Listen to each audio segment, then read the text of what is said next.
Hey everyone, welcome back to the channel. In this video, we're going to look at how to set up a signature in Gmail. Let's get started.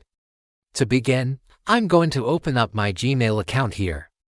And once you're signed in, you can come up here to the top right-hand corner and click on your profile picture. Then click on Settings over here. You can also just click on the gear icon for settings. It'll take you to the same place. Now, once you're in Settings, come down here to the third option that says General and click on it. Now, you can see here under Signature there is an option for Create New. So let's go ahead and click on that. This will bring up a pop-up window here, and this is where you can create your new signature. Alright, now there are two different types of signatures that you can set up. There is one that is going to apply to all email that you send, and then there is one that you can set up for when you are replying or forwarding an email. So let's first look at this first option here that says Gmail. This one will apply to all emails that you send. Down here you can type in a name for that signature. I'm just going to call this one John's signature.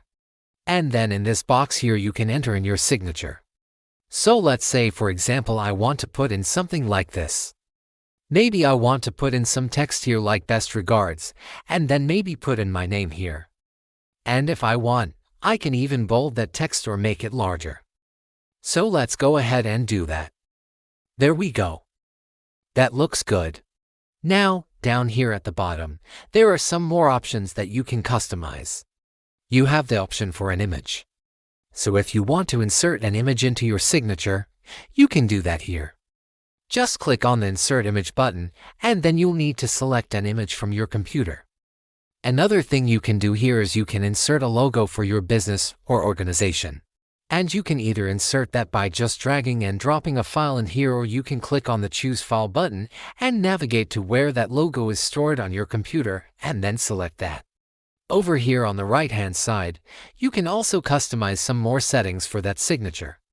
So for example, you can choose the font here, and you can choose the background color. So let's say for example, I want to change this to a darker blue. So you can see as I select these different options here, they're automatically updated down here in the signature box.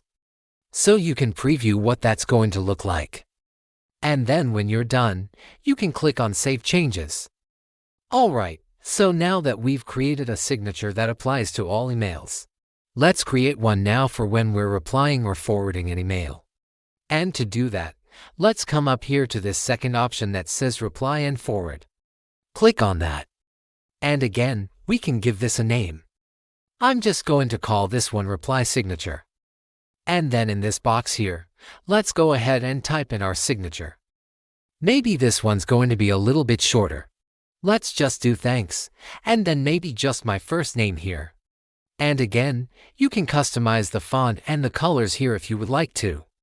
And then once you're done, click on Save Changes. Alright, so now that we've created those two signatures, let's go ahead and close this window and go back to the main Gmail window here. Now, up here in the top right-hand corner, let's click on our profile picture again, and then click on Settings. We'll need to go back into General here and then down to this section called Signature. Now here you can select which signature you want to use. So for example, if I want to use that first signature that I created for all emails that I send, I can select that one here. And then down here for Reply and Forward, let's say I want to use that second signature. So I'll select that one. Then I can click on Save Changes, and that will save those settings. So now whenever I send an email, it will automatically insert that signature. And whenever I reply or forward an email, it will insert that other signature. Alright, that's how to set up a signature in Gmail. If you have any questions on that, leave them in the comments down below, and I'll catch you on the next one.